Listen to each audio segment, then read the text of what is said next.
poursuite cet après-midi de nos travaux autour des 1000 premiers jours de l'enfant.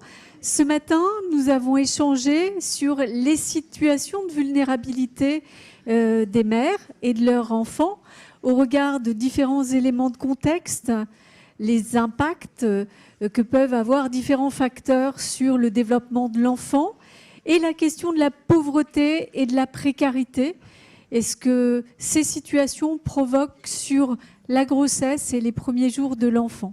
Nous allons cet après-midi faire un focus sur la question du lien, de l'attachement et essayer de comprendre la manière dont ce lien se construit et la manière dont ce lien est important pour le développement de l'enfant et le bien-être de la mère. Nous avons fini la table ronde ce matin justement en posant quelques éléments de repère sur ce lien. Nous allons poursuivre ce travail avec, dans quelques minutes, une première table ronde sur l'aspect clinique de ce lien d'attachement. Et puis dans une seconde partie d'après-midi, nous travaillerons sur le rôle des professionnels, votre rôle en tant que vecteur et en tant qu'élément permettant de reconstituer ou de renforcer ce lien d'attachement. Mais pour ouvrir cet après-midi, je vous invite à entendre le docteur Anne Reynaud, qui est avec nous cet après-midi, qui est médecin psychiatre, qui est spécialisé dans le domaine de la périnatalité et de la petite enfance, et qui va nous faire un panorama pour bien comprendre la définition de ce lien d'attachement et surtout son importance. Je vous en prie, nous vous écoutons. Merci beaucoup. Merci de l'invitation aux organisateurs et à l'association Dessine-moi un mouton que du coup j'ai pu découvrir. Alors on a parlé du lien d'attachement ce matin. On en parle beaucoup. On en lit aussi beaucoup de choses. Et alors 20 minutes c'est beaucoup et c'est pas beaucoup.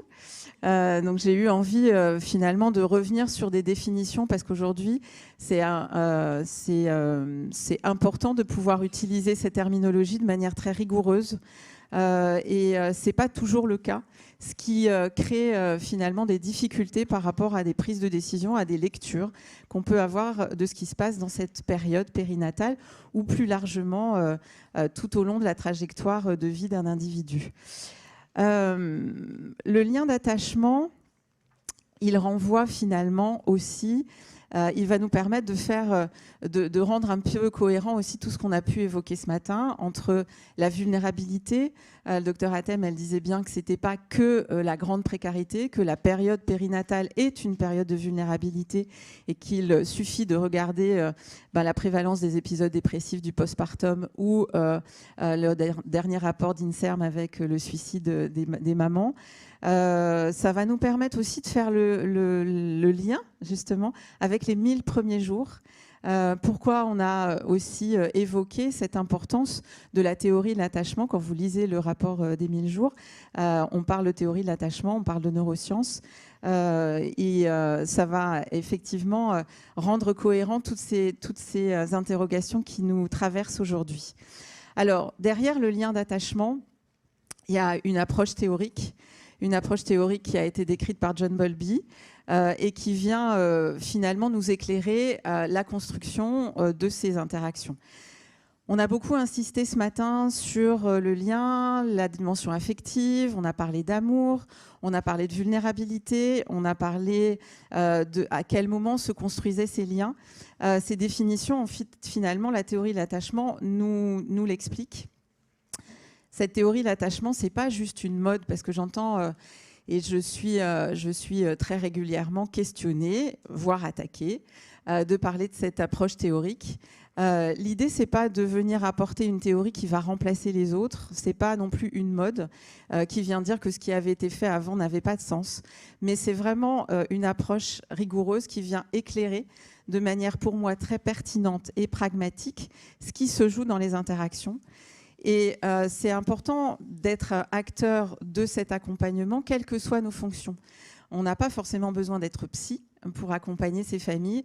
Et on est tous autant de caregivers potentiels pour ces familles. On en a un peu évoqué l'hypothèse ce matin. Donc c'est pour ça qu'on parle de théorie de l'attachement. Ce n'est pas juste pour faire joli, c'est parce qu'elle a du sens. On parlait aussi de notre décalage par rapport à certains pays qui ont intégré depuis très longtemps cet apport théorique dans leur prise en charge et dans leur éclairage. On parle des pays nordiques, on parle du Québec ou du Canada. Oui, ça fait longtemps et on en voit les résultats. Et c'est vraiment essentiel de pouvoir s'autoriser à élargir notre pensée, à l'articuler avec ce qu'on faisait avant pour pouvoir poser une lecture attachement qui va nous éclairer nos pratiques, nos postures, mais aussi ce que nous montrent ces enfants et ce public vulnérable qu'on peut accompagner. Juste un petit prérequis pour dire que ce n'est pas parce qu'on connaît l'attachement qu'on connaît tout. C'est une théorie qui n'explique pas tout. C'est une théorie qui est vraiment en lien avec l'interpersonnel, c'est-à-dire qu'est-ce qui se joue dans la relation et comment je construis ma relation à l'autre. Du coup aussi ma confiance en l'autre, ma confiance en moi, la dimension interpersonnelle, intersubjective, la dimension du langage. Tout cela est lié à la théorie de l'attachement qui est très complémentaire de ce qui peut se passer en intrapsychique et qui s'articule mais qui ne se met pas en opposition. Deuxième point, alors je l'ai mis en premier parce que c'est essentiel ce matin, on a pu tomber aussi et on est en difficulté parfois pour se dire est-ce que cette mère est suffisamment bonne, est-ce qu'elle aime suffisamment son enfant, comment on peut évaluer ça ou juger ça, parce que parfois on est sur des projections ou sur des représentations de notre part. Or là, la théorie de l'attachement, elle vient nous dire que ce dont a besoin l'enfant, et là je vous fais référence aux travaux de Marie-Paul Martin-Blachet sur la protection de l'enfance, sur les besoins de l'enfant, le consensus fait émerger le méta-besoin de sécurité. C'est-à-dire que pour se construire, on a besoin de se sentir en sécurité. Cette sécurité, c'est comme un équilibre émotionnel qui est à l'intérieur de nous et qui fait que si on se sent suffisamment apaisé, si on se sent suffisamment réconforté, on va être en capacité d'explorer.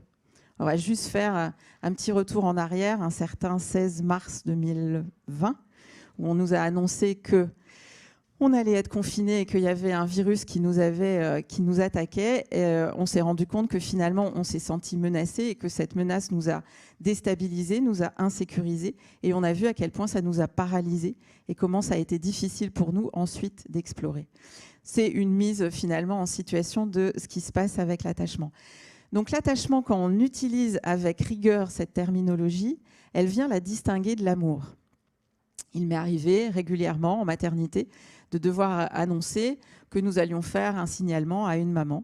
Et je pouvais largement distinguer le fait que je ne questionnais pas l'amour qu'elle portait à son enfant, mais que là, dans sa situation, il était difficile pour elle de lui apporter la sécurité dont avait besoin cet enfant, c'est-à-dire le réconfort s'il se sentait menacé. Je me rappelle d'une maman qui m'avait dit, effectivement, et ça fait référence à ce qu'on a pu dire ce matin, elle ne savait pas où elle allait être hébergée, son compagnon était en prison, elle était menacée par les personnes qui l'attendaient à la sortie de la maternité, et on a pu le travailler ensemble. Vraiment, c'est important. On peut parler d'amour et d'attachement, mais la traduction d'attachment avec l'utilisation de John Bowlby ne correspond pas à l'amour et c'est important de le distinguer. Et puis le troisième point du prérequis, c'est que cette théorie s'applique quand on se retrouve dans un contexte de stress, de menace ou de détresse. Et ça colle avec notre sujet d'aujourd'hui, puisque la maladie est menaçante, l'absence d'hébergement est menaçante, la violence est menaçante. Et donc, sans avoir une lecture attachement, il y a un certain nombre d'éléments cliniques ou d'éléments de contexte qu'on n'intègre pas dans nos prises en charge et qu'on ne peut pas finalement accompagner dans notre manière et dans nos postures de caregiver. Pour moi, c'est un manque fondamental en France de ne pas passer par cette lecture attachement sans réduire les situations à ça. Mais quand on a un public qui se retrouve menacé, si on n'a pas une lecture attachement, finalement, il va nous manquer quelque chose et on appauvrit notre clinique. Alors, c'est une théorie qui va éclairer la période sensible des 1000 premiers jours. Pourquoi ? Parce que l'ontogénèse des liens d'attachement, il se construit sur les 1000 premiers jours. Alors, ce n'est pas définitif et ce n'est pas déterministe, contrairement à ce qu'on a pu entendre, mais c'est suffisamment déterminant pour que ça constitue une période sensible, une période sur laquelle il est important d'avoir un regard attentif, une attention particulière pour pouvoir soutenir la construction de ces liens d'attachement. Ils se construisent effectivement globalement beaucoup sur la première année, et c'est pour ça que les pays qui l'ont intégré proposent le congé parental sur l'ensemble de cette première année, pour permettre à l'enfant d'avoir la disponibilité et la sensibilité de ces figures d'attachement, et elle va se stabiliser sur les 2 années à venir. Donc c'est pour ça que ça fait référence à la période des 1000 jours. Deuxième point, c'est déterminant mais pas déterministe. Ces modèles internes opérants, et je vais pas du tout avoir le temps aujourd'hui d'aborder ça, mais ces stratégies d'attachement qui vont se construire dans la petite enfance, heureusement, vont pouvoir se revisiter à d'autres périodes de la vie. Elles se revisitent à l'adolescence et elles se revisitent aussi au moment de l'accès à la parentalité. Et c'est aussi un des champs majeurs d'intervention avec la théorie de l'attachement, venir se dire finalement quel enfant j'ai été, quel parent ou sur quelle figure d'attachement j'ai pu compter. Et quand moi-même je deviens parent, tout ça, ça se réactive. Et c'est un travail passionnant à faire dans la période anténatale avec toute la dimension de la transparence psychique et la préparation aux fonctions de caregiver. Et puis c'est une théorie qui vient aussi, et on fait lien avec la conférence du professeur Storm, sur la place de l'environnement et l'épigénétique. Aujourd'hui, je trouve et je perçois qu'on néglige encore la force de l'environnement sur le développement des enfants. Hier, j'étais en lien avec une école qui me disait « cet enfant, ça ne va pas, il faut qu'il ait beaucoup plus de soins, il faut augmenter ses prises en charge », alors que l'environnement de l'école n'est pas ajusté à ses besoins. Et tant qu'on le laisse dans cet environnement qui n'est pas satisfaisant, on peut faire tous les soins qu'on veut. Je travaille avec beaucoup de CAMS qui me disent « mais c'est dingue, on n'arrête pas d'augmenter le nombre de prises en charge. Pour autant, cet enfant ne va pas mieux, mais on n'a rien changé à son environnement ». La place de l'environnement, elle est beaucoup plus prégnante qu'on imagine. Et grâce à cette lecture théorique, moi, je trouve que je peux avoir cette compréhension de savoir qu'est-ce qui peut sécuriser ou insécuriser cet enfant dans cet environnement. C'est également une théorie qui est rigoureuse et qui va ouvrir à des modalités d'intervention structurées et validées. Elle nous ouvre aussi une lecture renouvelée du vécu des enfants et des fonctions du caregiver. Exemple, on travaille par exemple sur les troubles du comportement des enfants qui sont confiés à l'ASE. Comment pouvoir décoder que ces comportements opposants, provocateurs, ne sont pas intentionnels, mais sont le témoin finalement d'une profonde insécurité de ces enfants-là, qui finalement n'ont pas d'autre moyen de nous l'exprimer. Ce n'est pas pour autant une théorie comportementaliste, parce qu'elle s'inscrit dans des modèles qui se sont internalisés, mais n'empêche qu'elle nous donne une lecture de ce que l'enfant ou de ce que le caregiver, c'est-à-dire celui qui va prendre soin, sera en capacité de nous montrer. Parce que si on avait le décodeur avec, ça serait top, mais on n'a pas le décodeur. C'est aussi une approche rigoureuse qui fait l'objet d'évaluation. On peut évaluer nos pratiques en utilisant cette approche théorique. On a aujourd'hui des outils qui sont validés et qui ouvrent à des recherches et qui nous permettent d'avoir une lecture et un retour sur ce qu'on peut proposer comme intervention. Donc des modalités d'intervention qui sont connues au niveau international, qu'on a beaucoup plus de mal à mettre en application dans notre pays, encore assez résistants à cette lecture-là, et qui sont pour autant validées. Alors en quelques mots, parce que c'est important qu'on sache de quoi on parle, mais c'est quoi l'attachement ? En fait, l'attachement répond à quelques définitions, et j'aimerais que dans cette petite conférence et à l'issue de cette journée, vous puissiez utiliser la terminologie lien d'attachement avec une rigueur qui correspond aux travaux de John Bowlby et de tous ses collaborateurs. L'attachement vient nous dire qu'au fond, ça c'est une découverte de John Bowlby, je ne vais pas vous raconter tout l'historique, quand on va naître au monde, on va arriver équipé de ce qu'on va appeler des systèmes motivationnels. C'est pour ça que c'est aussi une théorie qui est neurobiologique, qui est inscrite aussi dans notre organisme. On a ces systèmes motivationnels qui sont, vous avez vu, j'ai mis une petite boîte à outils, qui sont autant d'outils qui nous permettent de vivre et de survivre. Dans cette boîte à outils, je vous en ai repéré 3. Il y a le système d'attachement, il y a le système de caregiving et il y a le système d'exploration.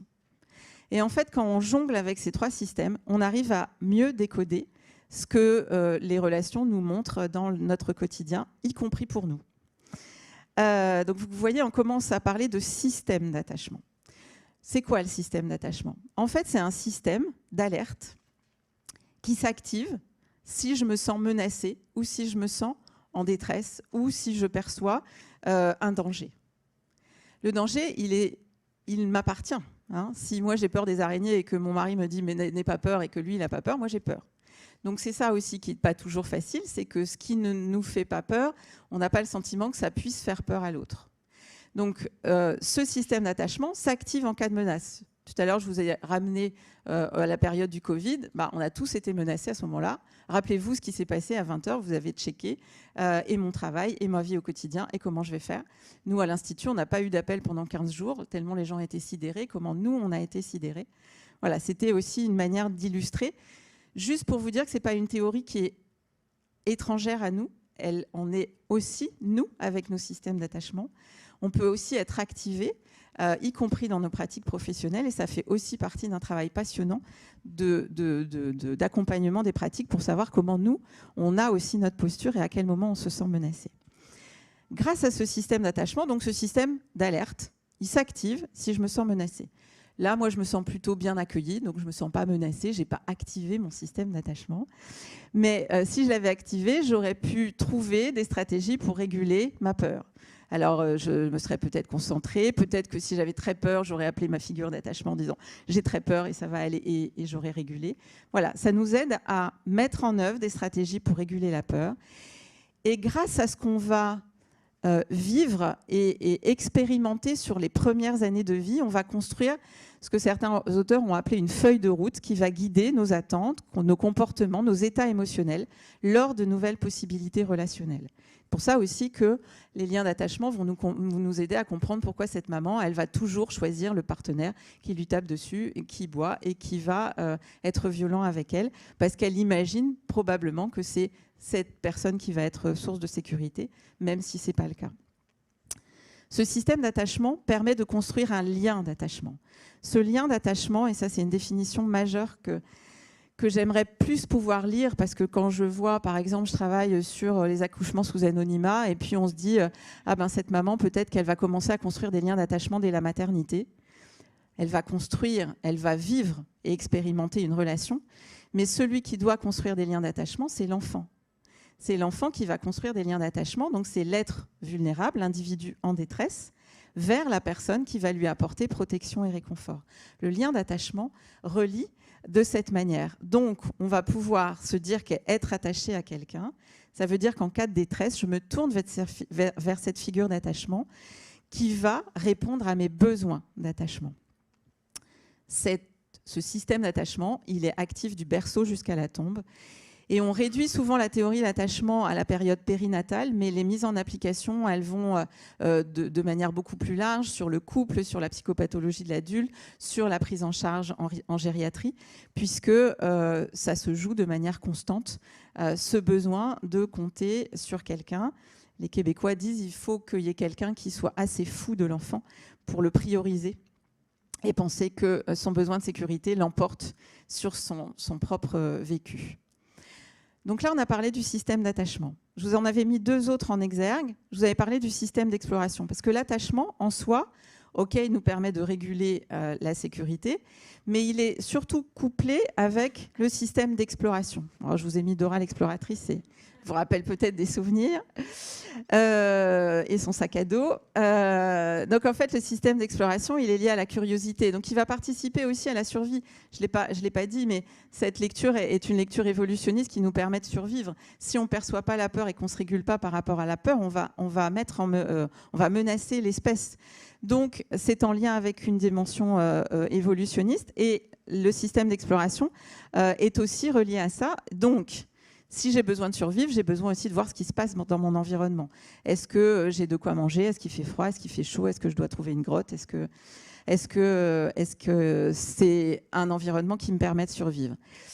Pour le petit homme, ça va lui permettre d'extraire l'information de son environnement, d'extraire ses capacités langagières, ses apprentissages, la marche, la relation avec les pairs, mais aussi la relation d'aide. Est-ce que j'explore l'aide qui m'est proposée? C'est aussi une exploration interne. Est-ce que j'explore mes émotions? Souvent, il y a des publics où on se dit pauvreté d'élaboration, mais en fait, c'est qu'ils n'ont jamais exploré leur vécu émotionnel et qu'ils ne sont pas en capacité de le partager. Et une des découvertes de cet apport théorique, c'est que en fait, l'attachement et l'exploration sont couplés en inversé, ils sont en compétition. C'est-à-dire que si je me sens activer. Et si j'active mon système d'attachement, je désactive mon système d'exploration. Si je me sens menacée comme par la crise sanitaire, il y en a un certain nombre qui se sont sentis paralysés, puis il y en a au bout d'un certain temps qui se sont dit c'est pas grave, j'ai des têtes d'oreiller, j'ai une machine à coudre, j'ai de l'élastique et je vais construire finalement des masques. Donc c'est très important de comprendre ça. Si vous travaillez par exemple dans le champ de la protection de l'enfance, l'activation du système d'attachement fait que ces enfants ils sont tout le temps en insécurité et ensuite ils ne rentrent pas dans les apprentissages. C'est pas qu'ils ne veulent pas, c'est qu'ils ne peuvent pas. Tant qu'on ne les sécurise pas et qu'on ne travaille pas avec les juges, avec ces audiences qui sont répétées toutes les 2 ans, ce risque de repartir. Mais tout le public migratoire dont vous avez parlé ce matin, avec cette insécurité permanente, c'est difficile pour eux d'explorer l'aide que vous leur proposez. Parfois, vous avez des lâchages de ce public-là. Ce n'est pas qu'ils ne peuvent pas, leur insécurité est trop importante pour qu'ils soient en capacité. Et ce n'est pas eux non plus qui vont venir vous demander de l'aide. Dernier système, et après j'aurai bientôt fini, je n'ai pas du tout une idée de l'heure, ça va ? Ok. Le dernier système que j'avais souligné, c'est le système de caregiving. C'est quoi ce système de caregiving ? Le système de caregiving, c'est celui qui va faire qu'on va percevoir la vulnérabilité de l'autre, parce qu'on est suffisamment sensible à ce vécu de l'autre, parce qu'on est disponible, parce qu'on est accessible, et on va percevoir cette vulnérabilité et on va lui apporter une réponse du réconfort, de la proximité. On va permettre d'éteindre le système d'attachement de l'autre et permettre ainsi à tout le monde de retrouver sa sécurité émotionnelle et son équilibre émotionnel. Ce système de caregiving, c'est celui qui est actif dans les fonctions parentales, mais c'est celui aussi qui vous mobilise dans vos fonctions professionnelles. De la même manière, mais de manière moins ténue, mais n'empêche, on l'a vu par exemple avec le confinement, ces parents qui devaient faire l'école et prendre soin de leurs enfants, qui eux-mêmes étaient menacés, on a vu à quel point ça les a mis en difficulté et on a vu émerger beaucoup de violences éducatives ordinaires et de violences intrafamiliales parce que le parent, il ne pouvait pas d'un côté tenter d'éteindre son système d'attachement et mettre à l'œuvre son système de caregiving pour prendre soin de l'autre. Tout ça, c'est neurobiologique. Ça veut dire que ce n'est pas intentionnel et qu'ils ne font pas exprès et qu'on n'a pas besoin de leur dire faites un effort. Si on ne les sécurise pas suffisamment, ils ne sont pas en capacité de s'en saisir. Alors, qu'est-ce qui va se passer si on reprend ces quelques éléments théoriques dans un contexte de vulnérabilité, quelle qu'elle soit, et je suis d'accord avec ce qu'a dit le docteur Hatem ce matin, c'est que, OK, il y a des publics particulièrement vulnérables, mais aujourd'hui, il suffit d'accompagner la parentalité pour se rendre compte qu'elle le disait, il y a des publics qui semblent favorisés et qui, pour autant, se retrouvent en grande difficulté. Aujourd'hui, dans l'aide sociale à l'enfance, on voit arriver des enfants issus de milieux plutôt favorisés. Parce que l'accès à la parentalité est compliqué, est une période initiatique qui, aujourd'hui, empreinte de beaucoup de stress de performance. On doit être le parent parfait, on doit répondre à tout, et c'était intéressant ce que disait le professeur Storm sur l'information et la valence émotionnelle de l'information, mais aujourd'hui les parents sont inondés d'informations, ils essayent de faire des néo-modèles éducatifs, et c'est extrêmement désorganisant. Donc, quelle que soit la vulnérabilité, mais vous comprenez qu'effectivement, quand on sort de la maternité et qu'on ne sait pas où on va aller être hébergé, on atteint un niveau d'insécurité qui est immédiat dans la matérialité. Mais n'empêche qu'on est toujours dans un contexte de vulnérabilité, donc on a peur. Qu'est-ce que va faire cette peur ? Donc, cette peur, c'est un contexte qui menace. Elle va faire quoi ? Elle va activer le système d'attachement des enfants, ça on est OK, mais aussi le système d'attachement des parents. Donc, le système d'attachement des parents étant activé, ça va impacter leur système de caregiving, c'est-à-dire leur disponibilité à percevoir la vulnérabilité de leur enfant. Ça va être beaucoup plus compliqué pour eux d'avoir ce discernement-là, parce qu'ils sont d'abord sur un modèle de survie pour pouvoir faire face à leur environnement. Et puis, ça va aussi altérer leur capacité exploratoire. Et là, on le voit beaucoup dans la relation d'aide. La particularité de la relation d'aide, elle est difficile à mettre en place avec ce public. Vous avez l'impression que parfois, ils ne se saisissent pas de votre aide. Parfois aussi, et souvent quand il y a eu de la désorganisation avant, l'aide est menaçante. Et donc, de venir les aider vient les activer. Et donc, il y a vraiment toute une compréhension qui vient à nous éclairer de tout ça. Alors, une des réponses qui fait lien avec ce qui a été dit ce matin, et je finis là-dessus, c'est ce qu'on appelle caring for the caregiver, c'est-à-dire je prends soin de celui qui prend soin. et réussir à vraiment construire une chaîne de sécurité autour de ces publics-là, être cohérent, pouvoir coordonner et pas demander à ces publics-là de coordonner, de pas eux doivent devoir faire des démarches pour trouver, alors qu'ils ne savent même pas, et que ça va être autant de menaces, qu'ils ne savent pas demander de l'aide, et qu'après on dit non, mais ils auraient pu faire un effort. Mais non, c'est comme les enfants à qui on demande énormément de choses. Donc caring for the caregiver, c'est je prends soin de celui qui prend soin, dans finalement une chaîne de sécurité, et c'est ça qui va avoir un impact positif. Parce qu'aujourd'hui, ce que moi je peux observer, c'est que les dispositifs, il y en a de plus en plus, mais ce qui manque, c'est ce qui nous relie, en fait. Et plus on va se relier, plus on va être cohérent, plus on va faire du lien, plus on va les sécuriser et plus ils pourront être sécures pour leur enfant. Donc ça, c'est une des pistes par rapport à ce que peut nous apporter la théorie de l'attachement. Je finirai là-dessus. Donc j'espère que ma présentation vous a permis de poser un autre regard sur les enfants, nos pratiques, et puis cette chaîne de responsabilité, de sécurité et cette co-responsabilité. Merci.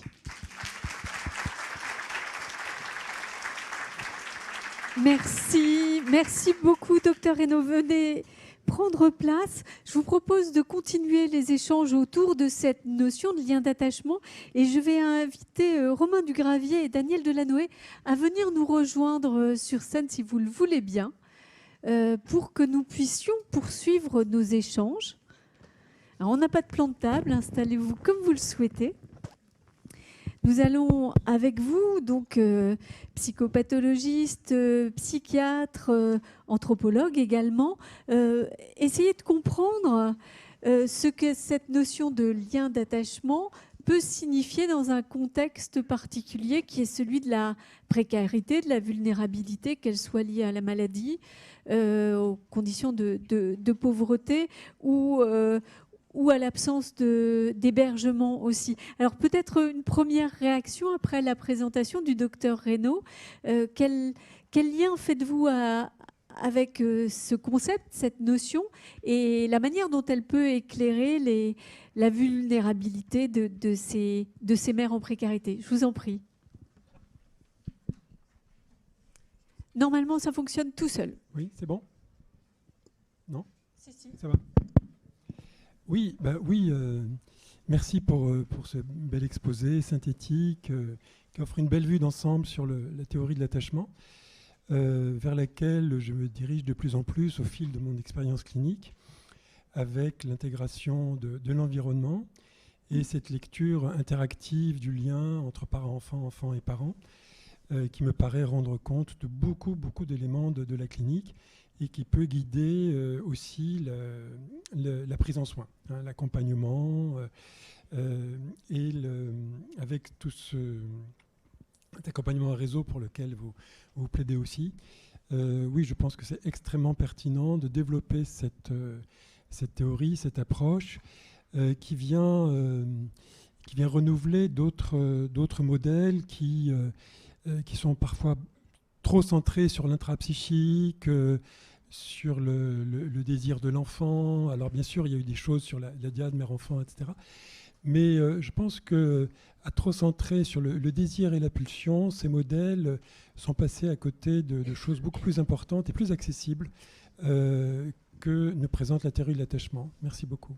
En quoi est-ce plus accessible ou plus opérationnel, plus... oui, parce que... utile pour les professionnels Oui, on peut co-construire, reconstruire des liens d'attachement beaucoup plus facilement à partir de ces modèles-là que si on parle du désir inconscient, de l'agressivité inconsciente, de la pulsion, des choses comme ça, sur lesquelles il faut des dispositifs longs et complexes. Ça existe, c'est intéressant, mais ça passe souvent à côté de l'essentiel et de l'environnement. Et de l'environnement, c'est-à-dire c'est des modèles qui ne prennent pas en compte toute la violence de l'environnement. Bien sûr, de fait, cette violence est prise en compte, mais pas dans le modèle. Donc c'est finalement beaucoup plus bricolé. Est-ce que vous voulez également réagir ? Oui. Moi, ce que disait Anne Reynaud, ça me faisait penser à quelque chose que j'avais lu il y a un certain temps sur l'absence de demande que tu évoquais. C'était un livre sur les familles à problèmes multiples, donc les grandes situations de carence intrafamiliale. Et c'était Martine Morales-Suet et Serge Toléru qui avaient écrit ça et qui disaient que, confrontés à des familles qui n'ont pas de demande comme ça, Ce qu'on mesure, si on persévère, c'est pas l'absence de demande, c'est la crainte c'est refuser de crainte d'être déçu. Des gens qui ont des situations de grande précarité ont souvent des parcours de vie extrêmement complexes, faits de traumatismes à répétition, d'échecs dans les relations et de déceptions dans les relations. Et donc je ne demande pas, parce que sinon c'est trop dangereux pour moi, je m'expose trop. Et je crois que ça reprend ce que dit Anne, c'est très important cette dimension-là, et la théorie de l'attachement l'illustre bien. On a beaucoup parlé de la question de la sécurité. La sécurité, c'est d'abord dans la réalité, c'est-à-dire pouvoir prodiguer des soins au bébé dans la réalité, le prendre dans les bras. Et quand on pense à la théorie de l'attachement dans un modèle évolutif, c'est aussi la sécurité dans la réalité, la proximité physique, mais ensuite la question de la disponibilité, c'est-à-dire être présent psychiquement pour son enfant, suffisamment et à la hauteur de ses besoins. Et là, ça ouvre des champs autour de qu'est-ce qui permet d'être disponible.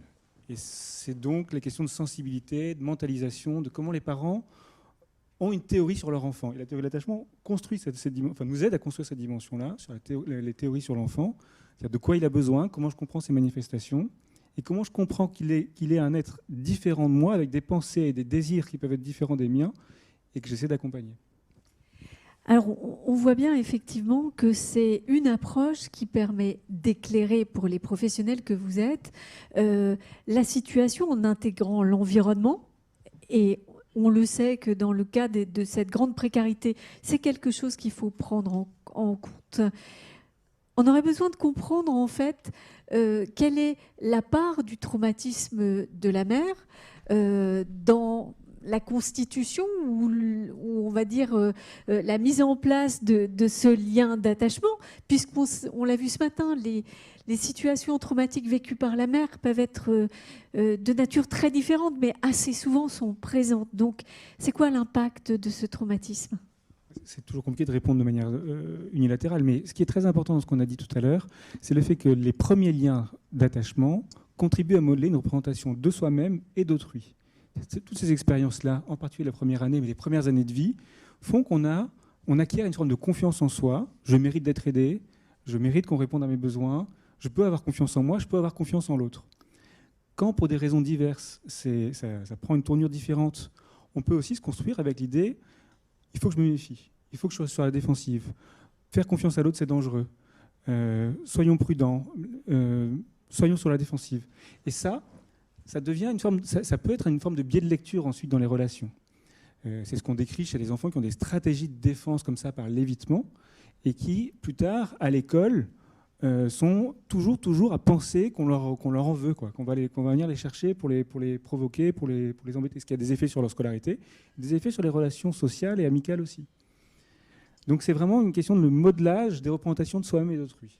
Est-ce que finalement le besoin de sécurisation de l'enfant peut pas entrer en concurrence avec celui de la mère si on la voit dans une situation tellement traumatisante qu'elle a un besoin de sécurité fort? Comment est-ce qu'on peut donner de la sécurité quand on n'est pas en sécurité soi-même? C'est une vraie question, mais c'est justement là où Caring for the Caregiver est une réponse. C'est-à-dire, si on ne prend pas soin de cette maman et qu'on ne désactive pas son système d'attachement, il va être difficile pour elle de mobiliser des compétences parentales, puisque ça met en compétition les différents systèmes.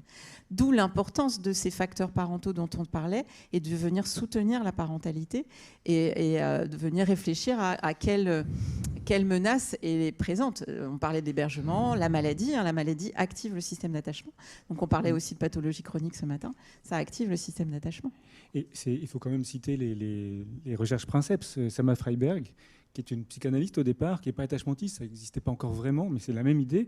Et quand elle s'occupait de familles très vulnérables, parce qu'elle disait, si on veut s'occuper du lien parent-enfant, il faut d'abord qu'on pourvoie aux besoins premiers de la famille. Des couches, un toit, un lieu. Alors, il y a tout un champ de pensée depuis. Mais on ne peut pas être sur son compte à soi, à aider à faire évoluer la relation, si on n'a pas une prise en compte des conditions matérielles. C'est pour ça que je suis complètement d'accord avec Anne Reynaud sur le fait que toutes les populations sont concernées par des insécurités relationnelles interpersonnelles, par la fragilité. Je pense quand même que quand la précarité est très présente, pour avoir travaillé dans un quartier très défavorisé, le problème, c'est l'accumulation des facteurs et le sentiment d'une forme d'emprise de ces facteurs-là qui fait que c'est très compliqué de penser à soi et de penser à autrui, donc penser à son bébé. Ce matin, on a utilisé le terme d'approche holistique, en fait, qui intègre tous ces éléments d'environnement. Daniel Delanoë, une réaction sur cette fragilité de la mère et de son impact sur la fragilité de l'enfant? Oui, tout à fait. J'ai pensé à quelques situations cliniques accueillies en consultation transculturelle au CMPP de Vitry-sur-Seine, où j'ai beaucoup longtemps travaillé, donc avec des populations en situation migratoire. Et je pensais notamment à cet enfant qu'on accueillait donc vers 3, 4, 5 ans, ces enfants, avec des effets, donc justement des troubles précoces, de l'insécurité précoce. Donc cet enfant nous est adressé par l'école maternelle à 4 ans, il ne parle pas, il est très agité, un tableau de psychose. La mère, et donc il vit avec sa mère qui a fui son pays d'Afrique centrale à cause de la guerre civile. Son mari a été assassiné, elle a réussi à s'échapper. Elle n'a pas eu le statut de réfugié politique, donc elle est sans papier, elle est en attente de titre de séjour.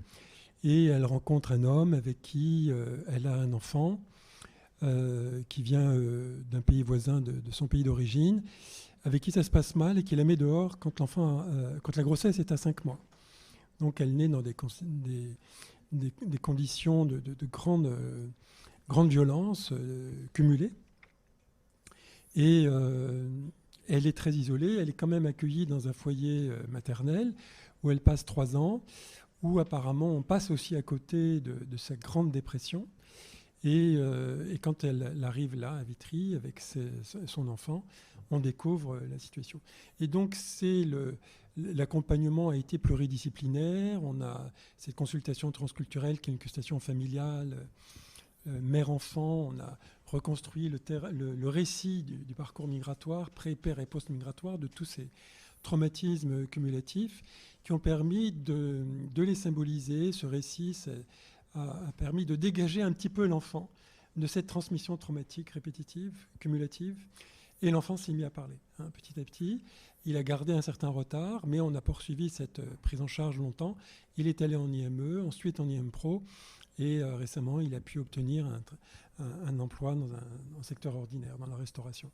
Donc, on peut aussi avancer en prenant en compte ces éléments. En prenant en compte, en les verbalisant. Donc si le parent, la mère arrive à verbaliser, c'est une piste pour avancer. Il faut aussi que le parent soit en capacité de lire ou de comprendre ou d'entendre le besoin de sécurité et d'attachement de son enfant. Est-ce que dans les situations difficiles, ça c'est quelque chose de faisable, d'accessible pour les parents en situation de précarité? Je ne sais pas qui peut répondre à ça. Anne, peut-être Sinon, on ne travaillerait pas. mais c'est ce qu'évoquait Anne. Elle parlait de chaînes de sécurité. Moi, je pense qu'on peut parler aussi, vous savez, des systèmes en gigogne ou en enveloppe. C'est-à-dire que si on ne peut pas prendre soin du bébé isolément. C'est nécessairement les parents, la mère, le père, l'entourage. Et c'est toutes ces dimensions-là qu'il faut avoir en tête dans une même perspective. Et c'est pour ça que nous, ce qu'on prône, par exemple, pour les femmes qui sont très vulnérables sur le plan psychique, c'est vraiment qu'il y ait un soin du trouble psychique de la personne et un soin d'interaction conjoint et associé, mais bien distinct. Quand on veut être dans toutes les positions, le risque, c'est qu'on fasse un peu de tout, pas très bien. Donc ça, c'est un des aspects. Et puis après, est-ce que c'est possible c'est encore une fois la question des dimensions matérielles. Quand on ne s'occupe pas de l'aspect de la sécurité du quotidien, on ne pourra pas se centrer sur le bébé, ça, c'est sûr. Après, il y a des espaces, ça revenait à ce qu'avait dit la collègue sage-femme de PMI hors des murs ce matin.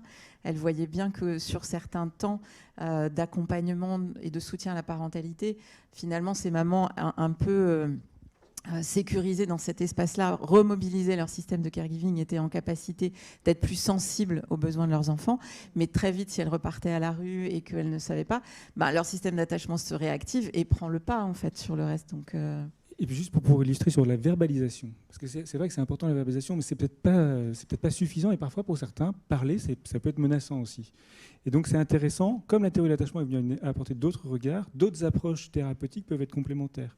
Moi j'étais très sensible à un système qui s'appelle le vidéo-feedback, la guidance interactive, où on filme des courtes interactions parent-enfant, et ensuite on travaille avec le parent sur que s'est-il passé là, qu'est-ce que vous avez vécu, qu'a vécu votre enfant, et ça a parfois des effets, surtout dans les histoires traumatiques comme ça, très puissant, d'aide à une lecture après coup du parent, de ce qui se passe dans l'interaction, et donc de pouvoir éventuellement la faire évoluer.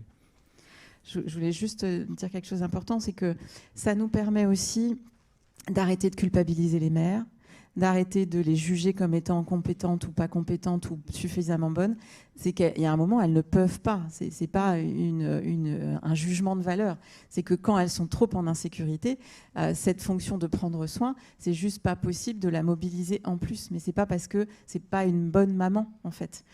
Et c'est important. Et se dire, elle-même, qu'est-ce qu'elle a vécu finalement ? Est-ce qu'elle a pu compter sur son parent quand elle était enfant ? Et puis, quelles sont là les circonstances, le contexte, à quel point elle est en insécurité ?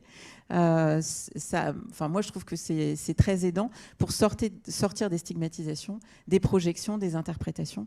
Juste se dire qui est sécure, qui n'est pas sécure, comment on peut sécuriser et comment on peut venir soutenir le système en fait. Et donc avoir conscience que la mère, souvent, elle a des expériences tellement traumatiques qu'elle aura du mal à faire confiance. Donc le but du professionnel, c'est d'essayer de faire une alliance suffisante pour aider à faire des expériences réparatrices. C'est-à-dire pouvoir faire l'expérience nouvelle, d'avoir confiance en autrui. C'est comme ça que peut-être je pourrais avoir confiance dans ma capacité à m'occuper de mon bébé. C'est un travail à très long terme. Non, pas forcément. C'est sous différentes formes. Parfois, c'est juste la constance. Comment vous dire ? Il y a une maman comme ça.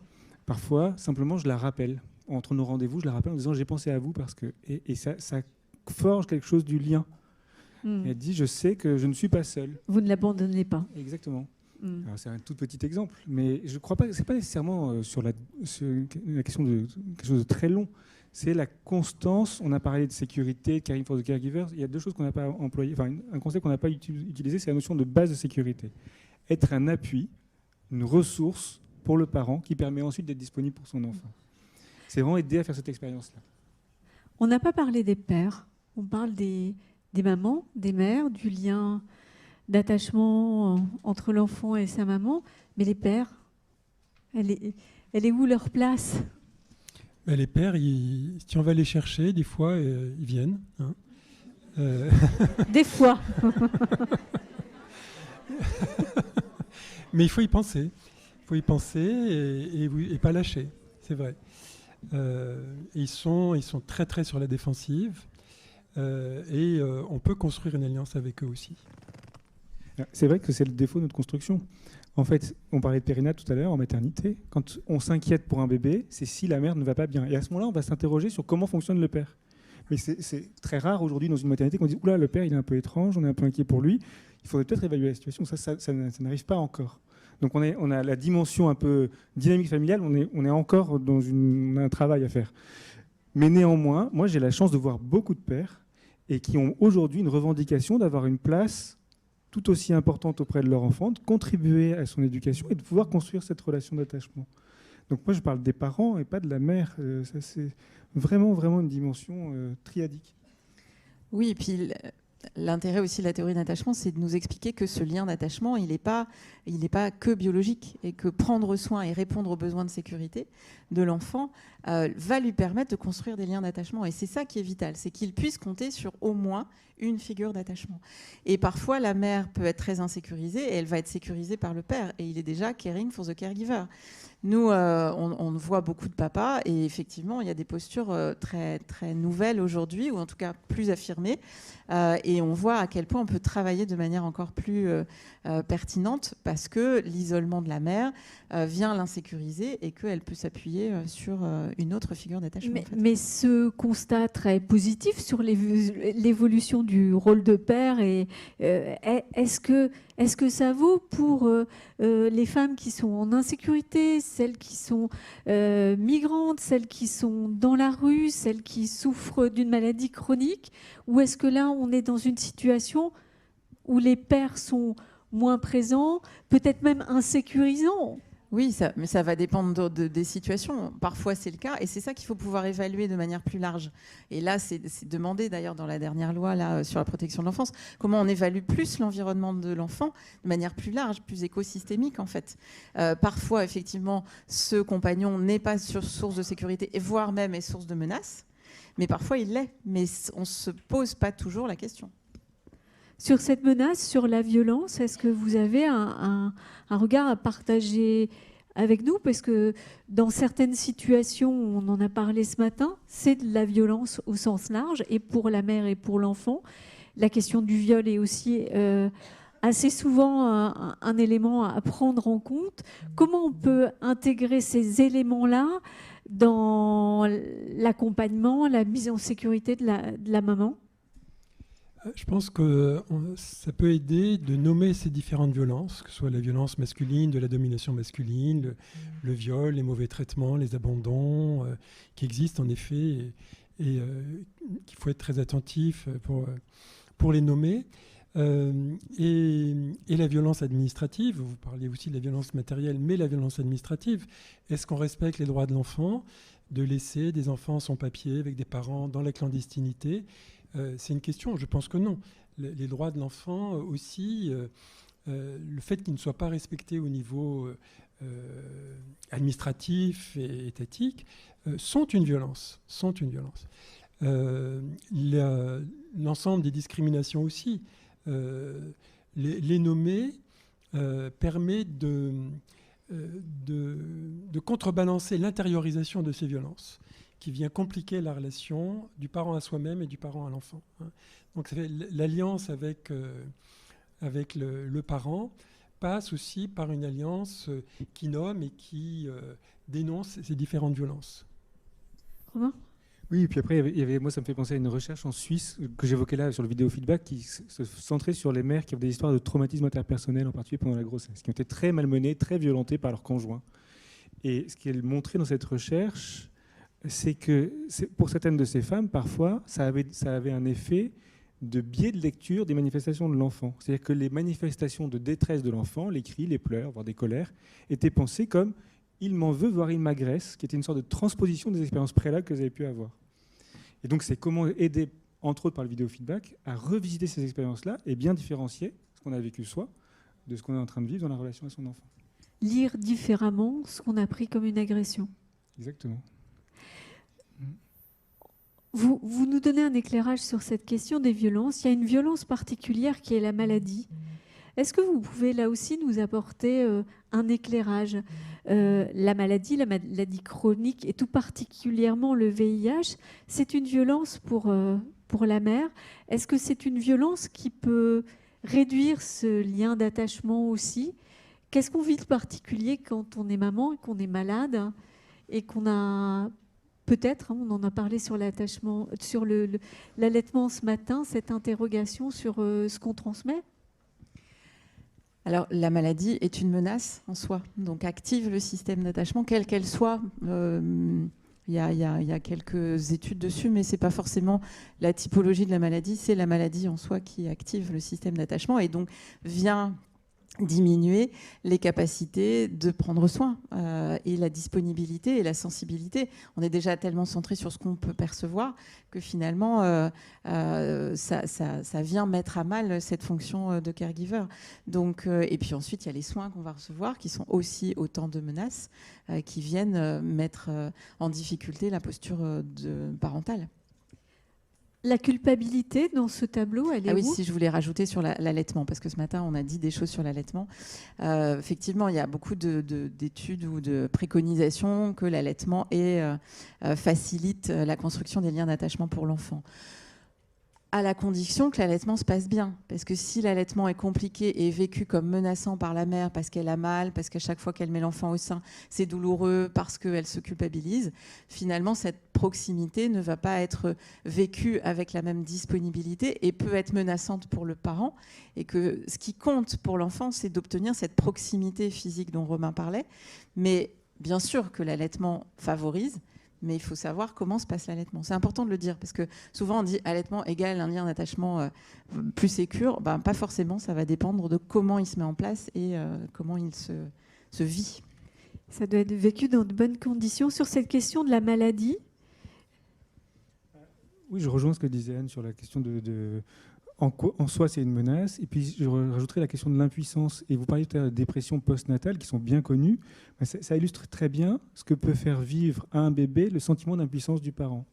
son atonie, son indisponibilité psychique, parce qu'on est envahi par d'autres problématiques.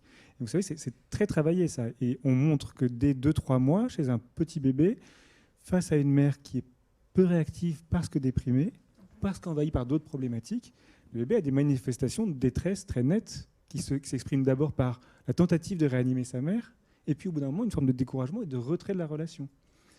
Et puis quand on continue à suivre, je pense au modèle des dépressions périnatales, des enfants qui ont vécu avec une mère qui a été déprimée pendant longtemps ont des manifestations bien plus importantes que les autres à 5 ans, à 10 ans, à 15 ans, qui reflètent que ça a modelé aussi quelque chose de leurs difficultés.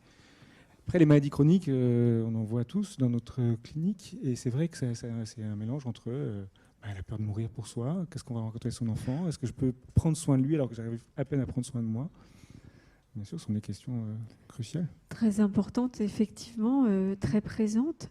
Il y a aussi dans ces tableaux des menaces sur les mamans, sur leurs enfants. Il y a la migration en soi. Daniel Delanoë, est-ce qu'il y a un traumatisme spécifique des enfants de mamans migrantes ou de parents migrants? Est-ce qu'on peut dire ça, ou est-ce que c'est un abus de s'interroger sur ce traumatisme spécifique? Les troubles présentés par les enfants de familles immigrantes ne sont pas spécifiques. Il n'y a pas de clinique spécifique symptomatique, si vous voulez. Les troubles psychotiques, état limite, post-traumatiques, qui relèvent de la même description. En revanche, ce qui est spécifique, c'est le cumul des traumatismes pré-, per- et post-migratoires. Il a fallu la migration elle-même est décidée en raison de traumatismes. Je me souviens de cette maman qui venait de Côte d'Ivoire, qui a fui un mari très violent, qui a réussi à partir avec ses 2 enfants, qui a traversé la Libye avec des traumatismes graves qu'on peut imaginer, l'a traversé en bateau, et elle arrive ici avec 2 petits-enfants de 4 et 2 ans, et elle arrive en France avec des 2 enfants de 4 ans et 2 ans, trouble de l'apprentissage, justement, avec toute cette agitation en classe. Donc c'est des symptomatologies banales. Mais l'accès à l'enfant passe effectivement par l'appui envers la mère, la sécurisation, le soin de la maman, de tous ces états, avec la sidération, la dépression et une grande sidération peut-être. Je crois que la sidération des mères qui ont réchappé de ces parcours si terribles, elle n'est pas spécifique, mais elle est particulièrement fréquente. Vous voulez que je vous dise quelque chose sur les maladies chroniques? Ça me faisait penser à une situation. C'est un garçon assez grand qui venait, il avait 8 ans, pour des problèmes de comportement importants. Les parents ne savaient pas comment faire. Il faisait plein de bêtises. La mère avait un cancer du sein qui s'était révélé à la naissance de son dernier enfant. Et entre autres, quand ils sont venus, c'était pour une scène où ils appelaient ce garçon, qui était dans une très grande maison, c'était pas du tout une situation de précarité, il ne répondait pas. Et la mère s'est précipitée dans sa chambre, et elle a vu la fenêtre ouverte, je ne sais pas quel étage, et elle a dit « je suis sûre qu'il s'est suicidé ». Elle court comme ça. Et elle va à la fenêtre, et elle le voit étendu au sol, et donc elle se précipite, très effrayée, et là, il arrive, surprise, c'était une blague. Et ils disent « mais comment on peut se permettre de faire ça? C'est horrible ce qu'il fait. En plus, moi, qui suis en détresse ». Ce jour-là, j'ai eu la chance, parce que j'ai réussi à trouver un sens à ça. Je dis, mais en fait, il a tellement peur pour vous que c'est sa façon de dire sa peur. Ces comportements bizarres, c'est juste de dire qu'il imagine que vous allez mourir et qu'il ne sait pas comment le dire autrement que par ses actes. Il se cachait aussi dans les jardins. Et qu'il aimerait bien que ce soit une blague aussi. Il aimerait bien que ce soit une blague, peut-être. Et cet enfant-là, ce jour-là, il a pris confiance dans ce qu'il pouvait se dire dans les échanges. Et je les ai accompagnés pendant toute la maladie de sa mère. Et on a passé notre temps à toutes les consultations, il ne pouvait pas parler, il ne savait pas quoi dire. Donc on faisait des dessins et il me dessinait le trajet entre chez lui et mon service. Et toute la consultation, c'était faire, on vient comme ça, et puis après on repart comme ça. Donc c'est la fameuse chaîne en question. Et on construisait un village jusqu'à ce que sa mère meure. Il a fini par mourir de son cancer, donc j'ai dû l'accompagner dans tout ce moment-là. Et c'était pour dire que parfois les comportements de l'enfant pouvaient être inexplicables pour les parents. Ils avaient besoin qu'on les lise ensemble. Et en fait, après l'avoir au départ menacé, tous ces actes qui étaient des actes de provocation étaient des actes où lui pensait prendre soin de sa mère.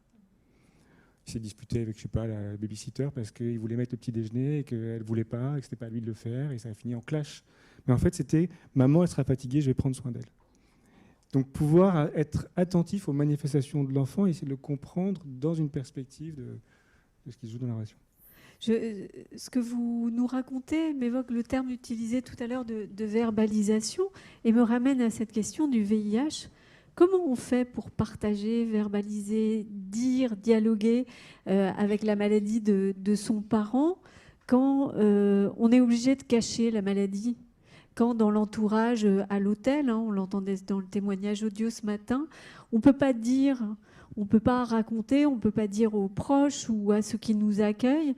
Comment on fait pour ne pas cacher à son enfant, pour partager avec lui, alors qu'avec le reste du monde, on va juste se cacher? C'est jouable, ça?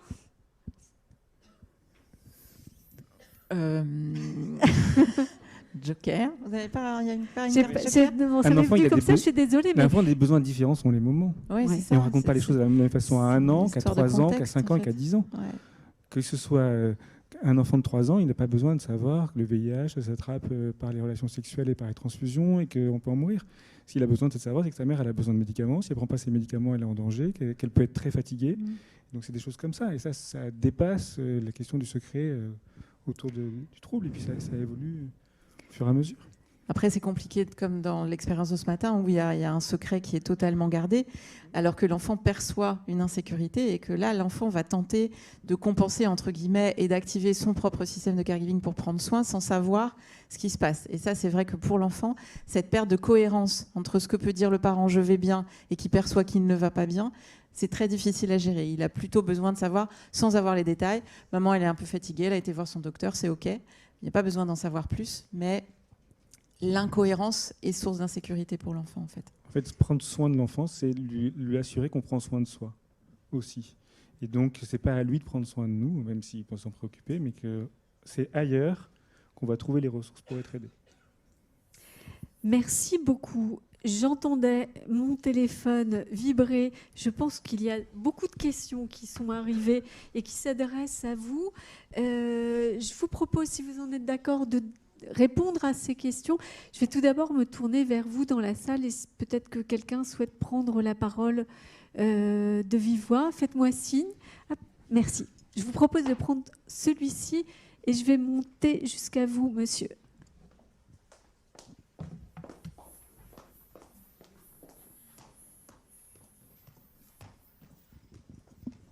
Merci. Concernant la question de la maladie, nous sommes en 2022 et je voudrais juste rappeler, alors Mickaël du TRT5, le collectif Traitement Recherche Thérapeutique 5, collectif hépatite virale. On est en 2022, quand on vit avec le VIH, ce n'est pas une maladie. Quand on pense son traitement et que la charge virale sanguine est contrôlée. Merci de ne pas l'oublier quand on est professionnel de santé. Merci beaucoup pour cette précision. Est-ce que quelqu'un d'autre souhaite prendre le micro ? Alors, je vais avoir besoin de relais pour faire passer le micro, s'il vous plaît. Bonjour, Émilie Fleury, Comité des familles. C'est pour du coup continuer sur effectivement le sujet du VIH, car le Comité des familles est une association de lutte contre le VIH. Par rapport à tout ce qui est du coup vos questions sur le dire, en parler, etc. Je pense qu'au-delà des professionnels de santé, il y a dans les associations des endroits où on peut en parler du VIH. Du coup, il y a des outils qui existent aussi pour pouvoir s'informer au-delà du côté purement médical. Je vais juste faire un petit coup de pub pour mon association, parce qu'on a un outil qui est l'outil radio. Donc, depuis 1995, en fait, on a une émission de radio qui a lieu, qui du coup est programmée toutes les semaines, qui s'appelle Vivre avec le VIH. Où il est question de témoignages sur beaucoup de sujets. Et ça, je vous le dis à la salle, en termes d'information, ça peut être intéressant quand, avec certaines personnes, vous n'arrivez pas forcément à parler, écouter des gens qui témoignent sur différents sujets. Le partage par les pairs, par le biais d'un outil radio, ça peut être voilà, un outil qui peut vous servir. Merci beaucoup pour cette information. Et c'est vrai que pour le dialogue d'une manière générale autour du VIH, c'est très important de pouvoir communiquer. Là, on était sur le lien particulier de la maman à son enfant qui a une dimension, en tout cas une difficulté encore plus grande et particulière. Je me déplace avec le micro, si vous me faites signe. N'hésitez pas. Des réactions, des questions? Alors, je vais venir jusqu'à vous devant. Peut-être avez-vous, tous les trois sur scène, une réaction ou un commentaire sur cette question du dialogue? Alors, je vous en prie. Merci. Concernant la question du lien d'attachement, on en avait parlé tout à l'heure, Anne, donc je te repose la question dans tout le monde, parce que je trouvais que la réponse était intéressante. Avec des populations, des familles donc migrantes, primo-arrivantes, quand le sujet de l'attachement vient sur la table, ça réactive la question de l'attachement chez les mères, qui ont, pour certaines d'entre elles, voire une grande partie d'entre elles, vécu de nombreuses ruptures d'attachement dans leur parcours. Et puis, elles sont en France, elles ont l'enfant qui arrive, mais elles ont laissé aussi des enfants au pays d'origine. Et là se pose la question de cet enfant que j'ai laissé au pays, et avec la question de le faire venir un peu plus tard, mais du coup, avec la question de la rupture d'attachement pour cet enfant qui a été laissé au pays. Et qu'est-ce que... Alors je sais que c'est très complexe et que tu ne vas pas disposer de beaucoup de temps, mais qu'est-ce qu'on peut proposer comme embryon de réponse par rapport à ces questions-là?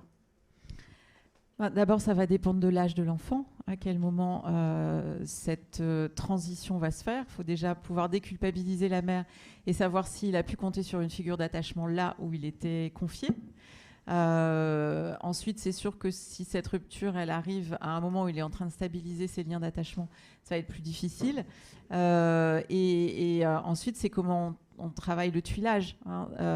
Avec l'attachement, les ruptures sont très compliquées à accompagner. Par contre, les séparations, on peut en faire quelque chose d'une certaine manière. Donc, comment on travaille la séparation et pas la rupture? Comment finalement cet enfant peut avoir encore accès à la personne qui a eu cette fonction de figure d'attachement sur ses premières années de vie et qui n'est pas son parent biologique. Et puis, quelle va être la disponibilité de ce parent quand il va réaccueillir l'enfant? Si elle l'accueille et que les conditions ne sont pas encore satisfaisantes, ça va être aussi difficile. Donc, c'est tout un travail d'accompagnement sur cette séparation et ce tuilage, entre guillemets, ce relais. En fait. Mais ça, c'est quelque chose aussi à travailler entre nous. C'est-à-dire que quand il y a des fins de prise en charge, j'entendais le CHU d'Unker ce matin, à quel moment ça s'arrête, comment on travaille la continuité, avec qui, comment on fait les liens avec les autres. Parce que ça, ils ne vont pas le faire. Ils ne sont déjà pas dans la demande de relation d'aide. Donc, comment nous, on fait le lien pour leur dire, on a travaillé avec eux, on leur fait confiance, quitte à faire une visite commune. Ça peut se travailler, la séparation. On ne peut pas être tout le temps en lien avec nos figures d'attachement. Par contre, la rupture, oui, va être souvent plus de trauma que la séparation. Oui, je peux juste rajouter qu'en effet, vous avez raison de signaler cette situation qui est très compliquée. Les enfants qui arrivent ici, ça se passe parfois très mal. On les retrouve à l'aide sociale à l'enfance, dans des situations de mauvais traitement, parfois, parce que on ne se connaît plus, on ne se reconnaît plus.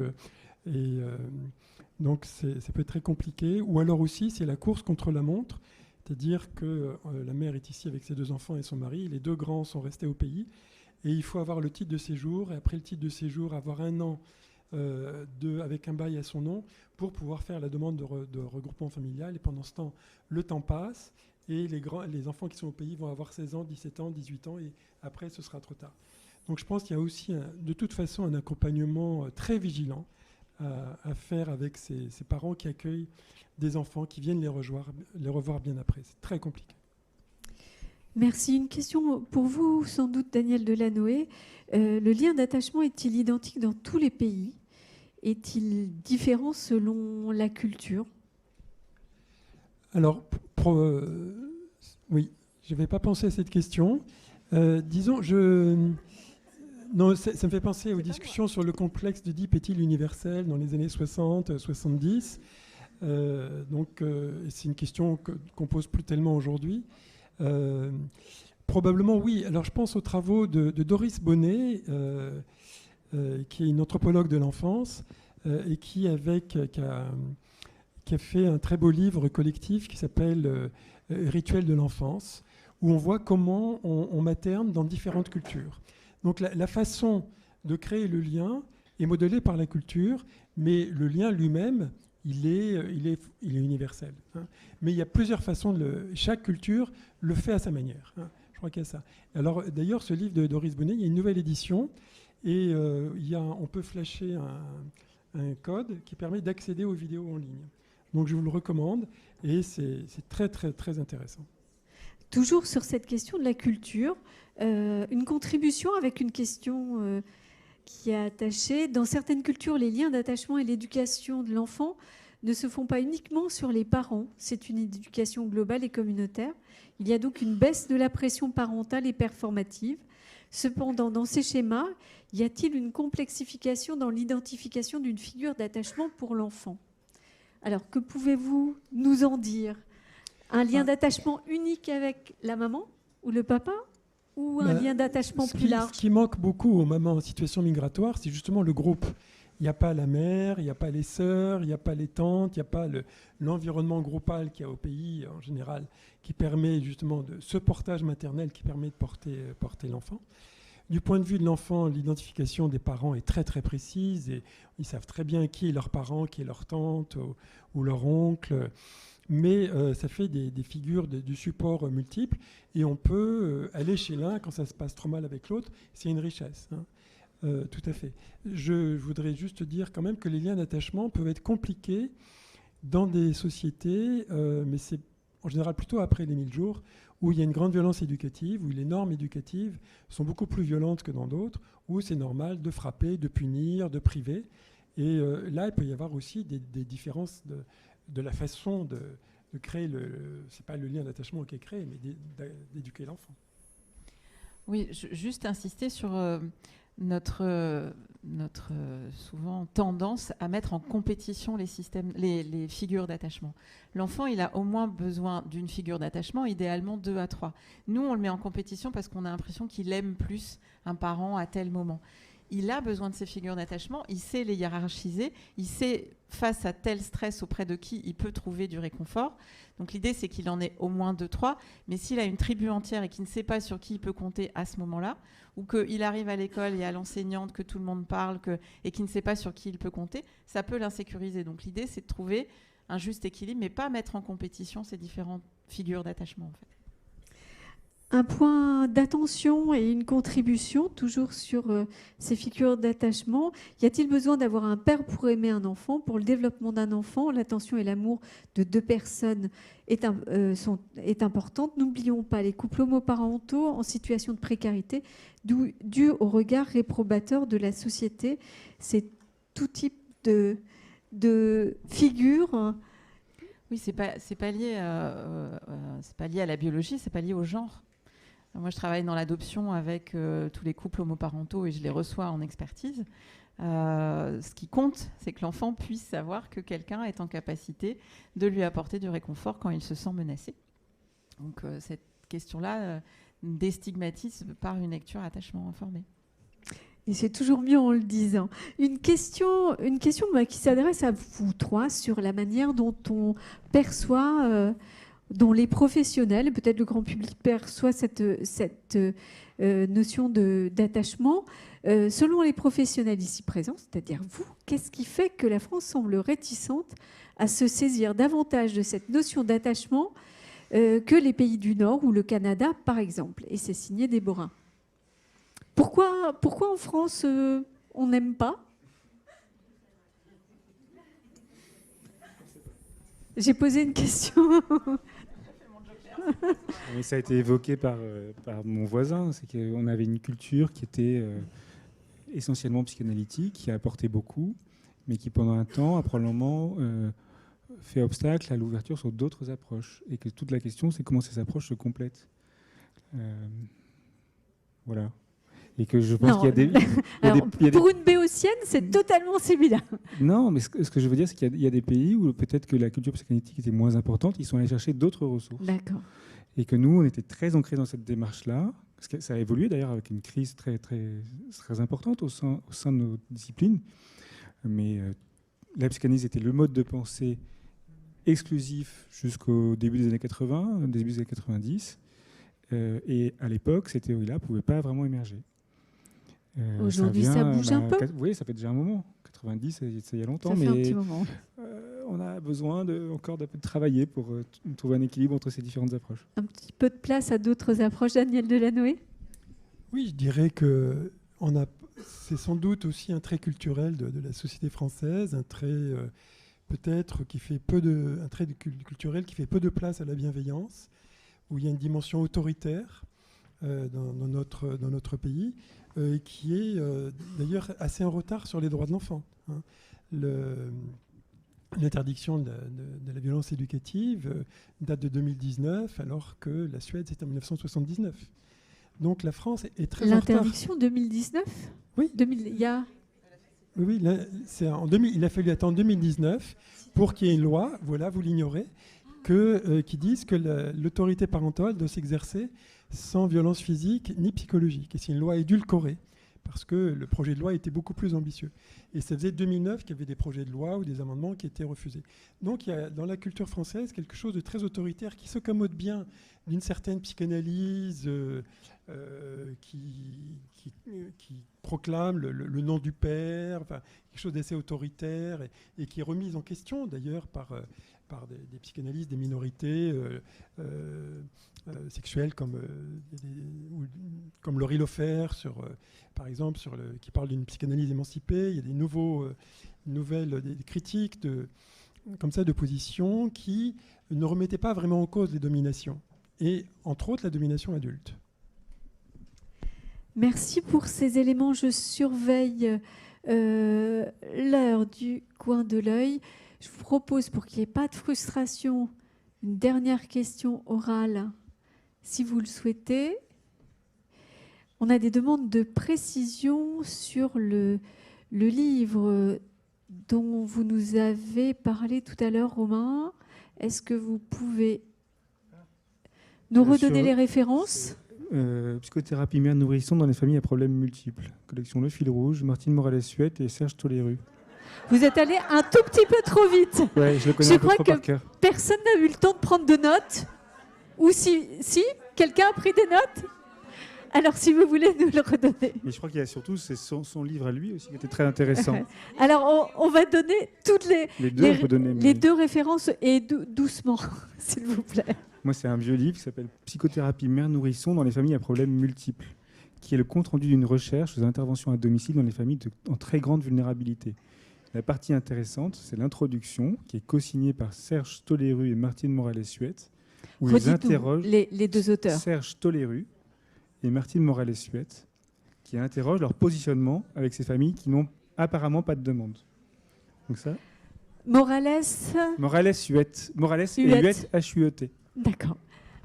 Daniel. Et alors, donc c'est les deux auteurs du livre que j'ai cité, c'est Doris Bonnet, B-O-2-N-E-T, et Laurence Pourchet. C'est aux éditions RS, et je crois que le titre, c'est Les rituels de l'enfance, quelque chose comme ça. Non, du rite aux soins. Voilà, du rite aux soins chez l'enfance. Voilà, merci. Du rite aux soins chez l'enfance, et il y a une nouvelle édition début 2022. Édition RS. C'est bon ? Et nous allons en profiter pour justement donner aussi quelques références de vos ouvrages, travaux, podcasts, et pour aller plus loin sur les éléments que vous avez partagés avec nous.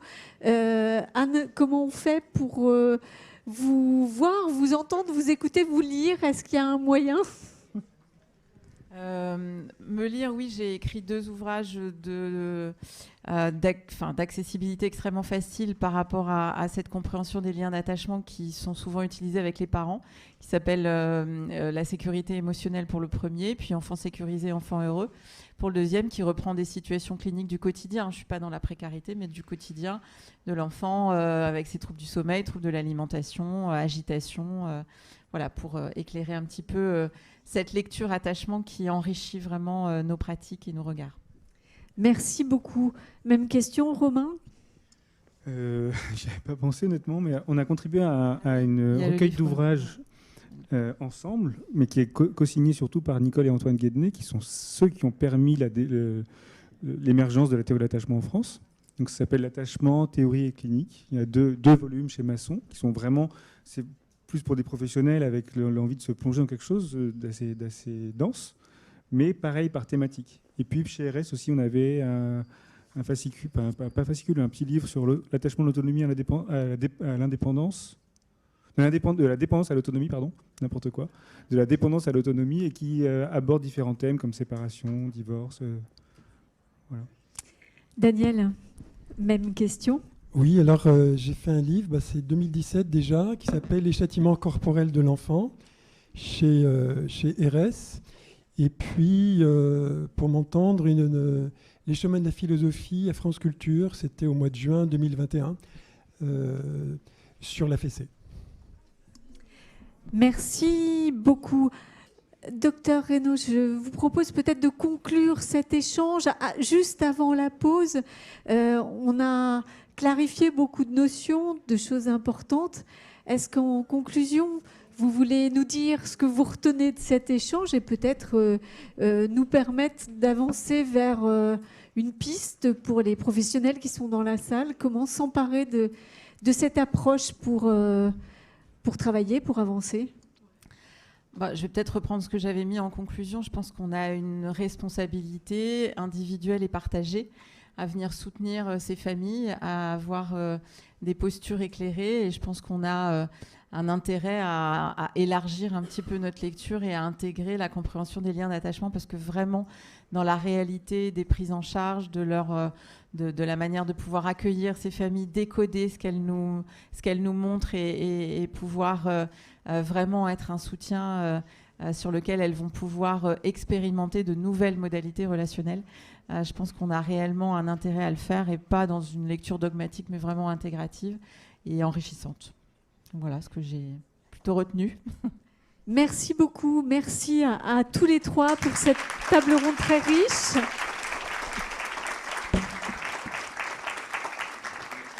Tout ce matériau, tout cet éclairage, nous allons l'utiliser sur notre dernière table ronde, le dernier temps de travail de ce colloque. Nous allons tout à l'heure explorer le rôle, la posture du professionnel comme facilitateur de ce lien. Ce sera juste après une courte pause café technique. Je vous propose qu'on se retrouve dans cette salle à 15h20 au maximum pour aborder ces questions des professionnels. À tout à l'heure. Merci.